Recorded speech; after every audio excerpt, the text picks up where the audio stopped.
Shamarka fuunee hordoftoota fi daawwattoota koof nageenyaaf jaalalli waaqayyoo lafaaf iddoo jirtanitti isiniif haa baay'atu. Akkam jirtu nagaa keessanii obboleettiin keessan nagaa fayyaa kooti. Nagaan na bira jiraatu isin bira haa jiraatu. Akkasumas viidiyoo kiyyaa laayikii, sabiskiraayib, sheer gochuudhaan na jajjabeessaa isiniin jedha. Warroonni immoo na jajjabeessaa laayikii fi sabiskiraayib sheer keessanii na bira jirtan guddaa isaa galatoomaa, galata guddaa na biraa qabdu. Warroonni immoo sabiskiraayibiin goone sabiskiraayib gochuudhaan maatii keetti dabalamaa isiniin jedha. Har'a akkuma beekamu viidiyoo Abrishiin qabadheetiin dhufe jechuudha. Akkuma duree gubbaarratti argitanii fi seensa isaa irratti akkuma argitan kanaadha jechuudha. Ruuttanis har'a viidiyoo 3 moo 4 irratti dhiyaattee jirti jechuudha. Akkasuma immoo Abrish immoo viidiyoo 2 irratti dhufee jira. Tokko mana Hermitii fi tokko immoo mana Abushaa jechuudha. Abushaa obboleessa Ruutaa jechuudha. Viidiyoo mana Hermitiitti gadhiisan kanarratti Hermii dhiifama gaafadhaa baay'ee miidhee jira, baay'ee jechuun wanta isaan irratti raawwadheetiin jira. Erga gaafa Ruutaatiin wal lolleetii gaaf takka gammachuu koonaaf deebisuuf akkan gammadu taasisuu fi bakka waan gammachuu kiyyanaaf deebisu gochuu malee guyyaa tokko na mufachiistee hin beektu. Ana gara gammachuu kootti na deebisuuf jettee cinqamaa turte, gochaas turte. Garuu immoo ani san hubannee fi dhiifama luka jalatti illee kufee gaafachuu qabaadhe luka jalatti kufee dhiifama gaafadhaa jechuudha Hermiidha. Bakka kanatti immoo Ruutaa dhiifama hin gaafanne baay'ee balleessitee jirta, dhiifama hin gaafanne. Hermii gaafachuun dura Ruutaa gaafattee jiraatte baay'ee tokko nama jedha, baay'ee tokko namatti tola ture. Garuu akka barbaadillee taatee Ruutaan hin eeyyamti natti fakkaatu. Haa ta'uyyuu malee inni akkas jedhee jira jechuudha. Gara Hermiitiin jedhe jechuudha inni Ruutaa osoo hin taane. Akkasumas immoo Ruutaa viidiyoo kana arguun kee hin oolu. Viidiyoo kana arguun kee waan hin oollee fi ana jechuun harka yookiin immoo haloo sibaa haloo na ba'uuf kan dhufte kana sitti fakkaate malee of jireenya kee irratti taphatte. Ana haloo na ba'uu osoo hin taane ofitti qalladde. Ana waan tokko na gochuu hin dandeessu. Kanaaf ofuma keetii booddee gaabbita minaamin jedhee. Ruutaanis miidhamtuudha. Garatti nama haasofsiisu hin jiru. Ruutaan hin miidhamne jechuun hin danda'amu. Akkuma beekamu Ruutaan baay'ee miidhamtee jirti. Ruutaa bichaas osoo hin taane Abrishis miidhamee jira. Waan inni irratti miidhame gocha isaatiif miidhe. Haa ta'uyyuu malee yookaan nama hubatu dhabuurra ta'uu danda'a. Garuu akka yaadutti Abrishii hin dubbatu zim jedha. Callisaan goomiyyuu furmaatan argatus miidhamaa si fakkaatu. Namni dubbatu, namni waan jiru dubbatu suni akka miidhamaatti ilaalamasi waan garaa isaa baasee waan dubbatuuf jechuudha. Namni immoo utuu garaadhaan baafannee hin dubbanne waan hundumaayyuu garaatti baatee dabarsu immoo utuu miidhaa fakkaata jechuudha. Hin himatu waan ta'eef rakkoosa. Annaa Ruutaan immoo dubbiin kun haga kana dheeratee hanga walleekkaa bakka biyyaansi waggaa tokko jala dhufe haga kana hunda kan deeme sababa Ruutaati jechuudha. Maaliif teessee hin haasofsiistu, tasgabbii hin qabdu, akka furmaanni hin dhufne kan taasise isheedha malee osoo ishiin maalidha waan akkanaa kun jireenya keenya keessatti kun hin barbaachisu jettee maadhagaan taa'anii waliin haasa'anii akka nama baratee tokkotti waan jedhanii kun hundi hin dhufu jechuudha akka yaada mataa kootti jechuudha. Haa ta'uyyuu malee wanni baay'een kun dhufeetii jira jechuudha.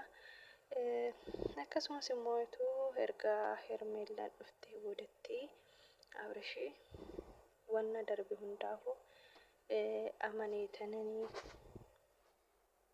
wanna hin taane natti dhufte jaalala sobaa natti agarsiifte waan baay'ee naan jette. Saniifuu dhiifama jedheeni baay'ee onneen na sabbaree lapheen jaalalaa baay'ee na sabbaree waan ta'eef kanaafuu hin danda'u jetteen jechuudha Hermeelli. shaanii hirmeelleen illee sobdeena kadhatanii fakkana taate tunis immoo itoo erga ammaan naqabaa nagadhiisaa jettee boruufis hin taatuuf jechuudha.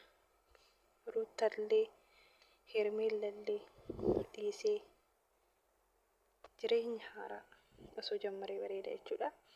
Laaruuttadha wal dhiisanii jiranii hirmeellanis maaliif kinuma ammaanuu jammartee jirti jechuudha. Sammaleeyyuu Abrash dhugaa qaba. Gara Ruutta deebi'uun isaa badiin qabu. Maaliif haadha daa'ima isaatii bira jira mana niitii samaanatii. Haadha daa'imaa dhiisee yookiin immoo niitii samaanaa isaa dhiisee an barbaadu hirmeella wajjin ta'a jechuu hin danda'u waan ta'eef inni garuma sirrii deemee erga ishiin jaalala akkasitti agarsiiste daa'ima keenya waliin guddifannaa minaamin argatteen immoo waan hunduuyyuu osoo karoora biraayyuu qabaatee akka dhiisu ta'a jechuudha. Saniifuu dhiifama gaafannaanis hirmeellaanis dhiifama gochuu hin dandeenye yeroo baay'ee sitti man ture ati narraa fudhanne kanaafuu dhiifama waan gaafattee fi dhiifama kee fudheetiin jira garuu akkasii jechuun akka jaalala dura qabduuf san hin danda'u jettee jechuudha. Annaan soba borummaa itti wajjumaan dhufanii sun hin beekamu jechuudha. Namni gahee bultii keessatti wal amanamummaan yookiin akkasumas immoo itti jaalalli yoo hin jiraatini bultii namatti fakkaatu jechuudha. Bultiis namatti fakkaatu deebi'ee immoo itti gadi baatee yoo deebitee akka waan biraatirra ooltee waan bakka hin jiraanne wanta akkasiin yaaduu danda'anii. Kanaafuu bultii keessatti wal amanamummaan jiraachuu qaba akkasumas immoo itti jaalalli jiraachuu qaba. Hoo jaalalli hin jiraatin waan hunduu ni dhabama jechuudha. Amma fakkeenyaaf Ruuttaa fi Abrash gidduu jaalalli ni jira garuu wal amanamummaatu hin jiraanne jechuudha. Sababa saniif kan isaan adda ba'an jechuudha. Qabeenyi jaalalli yoo jiraate ni dhufa akkasumas immoo itti jaalalli jiraanni qabeenya kana hunda kan argatanii garuu immoo itti bakka amanamummaan hin jirretti yoomiyyuu walii galanii jiraachuun hin danda'amu jechuudha. Abrashii amala zimmiteenyaa qaba. Zim jedhee bakka kan namni jedhee dhaggeeffachuu malee ofii dubbatee kan hin baafanne jechuudha. Ruuttaan immoo hin eegitii hin dubbatti sanirratti namni miidhamtuu hamtuu fakkeessu itti fakkaachuu danda'a. Akkasumas immoo itti Abrash zimmiteenyaa kanaafuu waan zim jedhuuf bakka waan hin miidhamne wayii itti fakkaachuu danda'a jechuudha namoota baay'eetti. Garuu immoo akkasii miti namni zim jedhu waan baay'ee ilaalee boruu haadha manaatii iyyata boruu ni araaramna laalus danda'a jechuudha. Bakka yeroo itti dhufe sanitti dubbatee baafachuu nama hin dandeenyetu jira. Akkasumas immoo itti nama yeroo sanitti waan qabu garaadhaa fixatutu jira jechuudha. Fakkeenyaaf namni dubbatu hamaa jechuu osoo hin taane namni gajja'e yookaan immoo hin dubbannes immoo gaarii jechuu osoo hin taane Abrash hin dubbatu hin baafatudha. Walumaa galatti osoo isaan araaramanii nu gammachiisan jennee eegnu kun dhufee jira jechuudha. Hundumaafuu gaa'ila Waaqayyo bareedaa kan jaalalaa kan milkii kan haga dhumaa jireenya kee guutuutti gammaddee jiraattu Waaqayyo namaaf haa kennu. Kan nama ijaarus kan nama diigu Waaqayyoodha. Nutu jedha malee yookaan guyyaa walitti makaman sana hanga macarrashaatti waliin ta'aniidha Waaqayyo bira kan jirtu. Homaa gochuun hin danda'amu jechuudha. Saniifuu bakka deemanitti kaa jireenya gaarii isaaniif haa kennu. Kanaafuu viidiyoo kee laayikii, sabskiraayib, sheer gochuun na bira jiraadhaan isiniin jedha. Hanga viidiyoo biraatti walitti deebinutti nagaan naaf turaa. Baay'ee.